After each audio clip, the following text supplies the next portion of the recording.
Hi, folks. Mark with the North Florida Bicycle Club.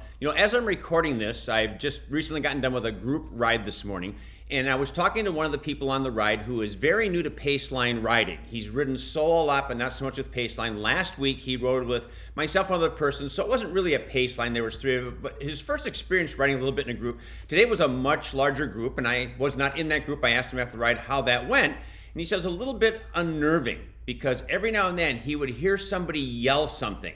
He had no idea what they were yelling, but he thought, if they're yelling, it must be something bad, but he had no idea what it was.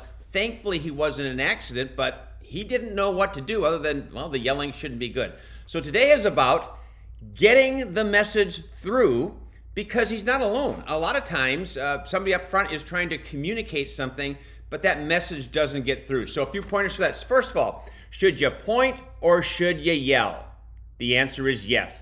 So I've ridden with people who say, could you please always point stuff out? I can never hear when you say something. Other people say, please don't say anything, always point stuff out. Other people want both.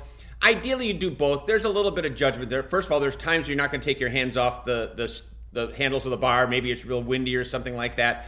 But generally speaking, the bigger the danger, if you will, the more likely it is I'm going to do both. If there's a brick right in the middle of the bike lane, I'm probably pointing and yelling both. If there's just a stick off to the side, I might be only pointing. But when in doubt, point and yell to make sure people know what's going on. But there's a couple things to consider with that too. So first of all, it takes about 2 to 3 seconds before something becomes relevant to you, which means when you're going to point something out, you want to be visible. So get your arm up so it's high, people can see it. And you can't just go like this and you have this quick half-second point.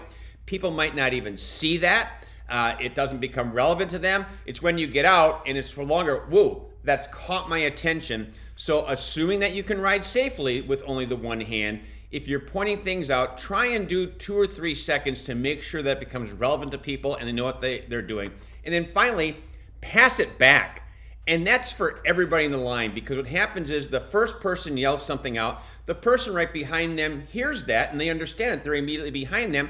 So they don't say anything because it makes sense to them, but the farther back you get, the less chance that people really heard anything other than, ah! And then you go, got it, as you end up hitting it. So every person with yelling and pointing should also be passing that back so that everybody in the pace line gets the information.